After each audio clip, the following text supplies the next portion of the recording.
Hey, what's up? Yeah, I know it's been a while since I posted on this channel. I've been busy with the other channel and just haven't really felt the need to post on it. I don't know. The other videos take up a lot of time, and then, going out to shoot the other videos also takes up a lot of time.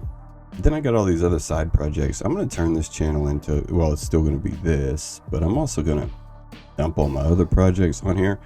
It's mostly like DCS, right? Like the jet fighter stuff. I like making those videos. I don't know.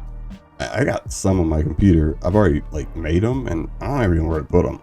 Like, I just make stuff just because I like it. I don't have anywhere to put it, so I'm gonna rebrand this channel and I'm gonna put it on here.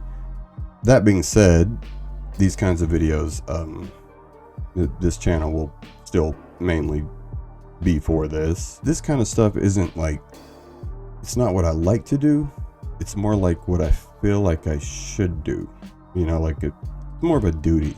Like the other channel is for fun. I genuinely like editing that. And obviously I like going out and shooting it, right? This one's more like a duty, honestly. Like, if I feel like I'm speaking out, if I'm saying, what I think, then at least I'm doing that much. Like, I'm doing my part, right? Sort of. Because, I hear a lot of commentators online that, they say, well, at least I'm saying something. It may not be the best quality or, whatever, but at least I'm doing it. This channel's not as enjoyable for me to make, but it's probably the more important one, honestly. The more necessary one, I guess. That being said, Twitter is always a good little playground for, the bullshit, the leftist side. Apparently these three women worked for Trump. Fundamentally, a second Trump term could mean the end of American democracy. The end of American democracy. I don't say that lightly. We all witnessed him trying We're gonna to go over steal that a democratic election before and going to historic and unconstitutional lengths to do so. And that just shows that he's willing to basically break every barrier to get into power and to stay into power. But also, I'm very concerned about what the term would actually look like. We don't need to speculate what a second Trump term would look like, because we already saw it play out. To this day, he still doubles down on the fact that we already saw one Trump term, so we don't need to speculate on what another one. What did that first Trump term look like? Never-ending impeachments? I mean, honestly, that's what I remember more than anything. Low gas prices and never-ending impeachments and the entire government attacking this guy. So yeah, we know what a Trump term looks like. he thinks that the election was stolen and fraudulent. And then his rhetoric has just gotten So do I. I think a lot of people do. We can recognize evidence when we see it, and we can look at the evidence objectively. Yeah. Trump's not the only one there, Blondie. increasingly erratic. I mean, he has literally called for things like doing away with parts of the Constitution, wanting to weaponize the DOJ to enact revenge on his political enemies. Wanting to weaponize the DOJ to... Who? He was president for 4 years, and he wanted to weaponize the DOJ to attack his political enemies. That's bad. Like, don't do that, right? Okay, well, he didn't do it. She said he wanted to, but he didn't do it. Which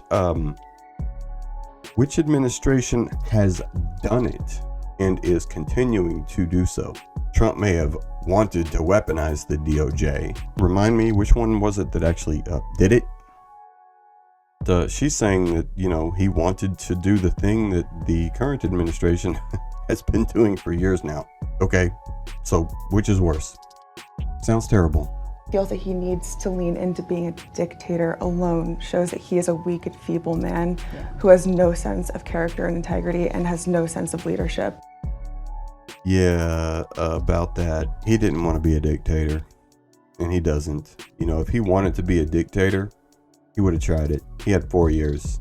These three women are so far off the mark that they're obviously outside of reality. Like, they can't objectively see facts. Like, they are that far gone. You all have seen this. You've seen this many times. Yeah, I'm sure you have, whether it's online or whether it's actually talking to these nimrods in real life. And I mean, do I think that they actually believe it? I don't know. I don't know them, right? Like, they might. I'm thinking that there's a good possibility they probably do. Or they might just be repeating what they're told to say, because where'd this come from? ABC News? ABC, there you go. So yeah, it might be a script. They might be true believers. I don't know. Does it matter? Not really. Whichever one they are, it doesn't matter. It has the same result. I guess I forgot to say Happy New Year, by the way. At the time of me recording this, it's 01 January 2024, first day of 2024, right? As it stands right now, it might be a good idea to sit back and relax, enjoy the relative peace while it lasts, because, I'm predicting that this year is, it's going to get a little rowdy. There's really no other way it can go. I don't have a crystal ball. I can't make specific predictions, right? Like what's going to happen or what they are going to do.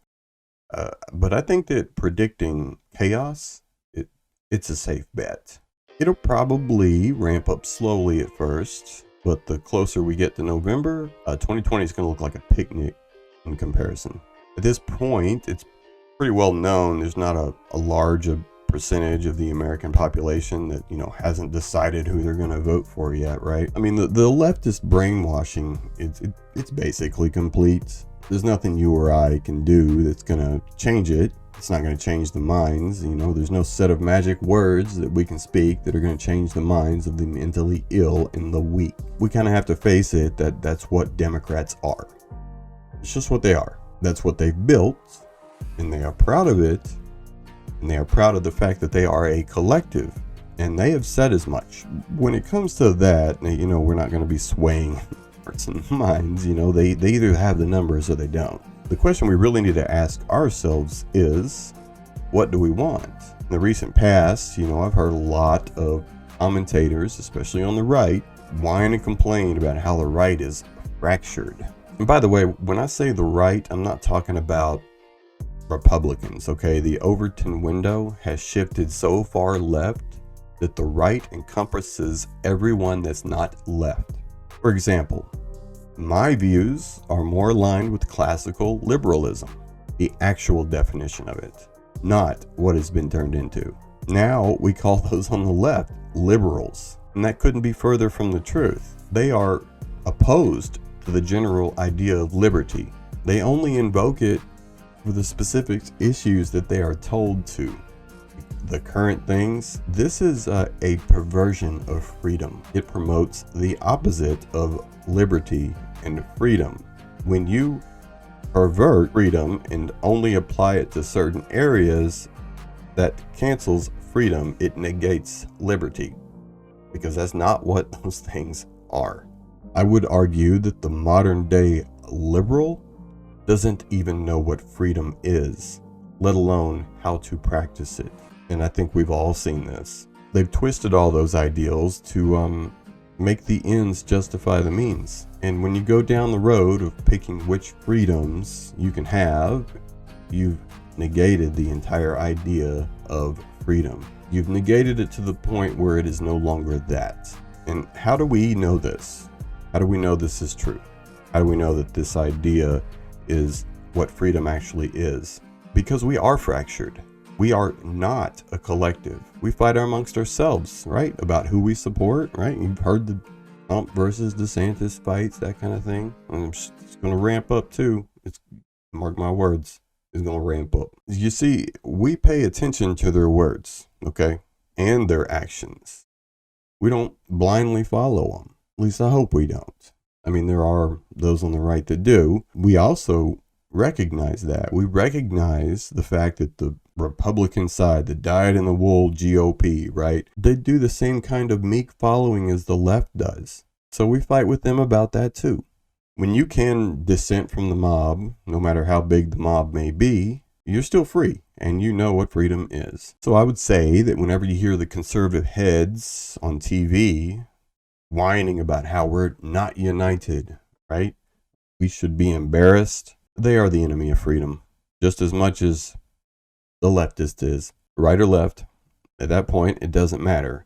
Both roads are going to lead to the same place, and that's authoritarianism. Communism's an easier sell than fascism, but they do lead to the same place. We can see their actions and hear their words, and we know we can judge them, what they're telling us. The candidates that, we think we might support or that we like, the idea that we're fractured, that, well, the Democrats, they can all come behind, get together behind an idea or whatever. We should embrace the fractured nature of dissent. We should be proud of it.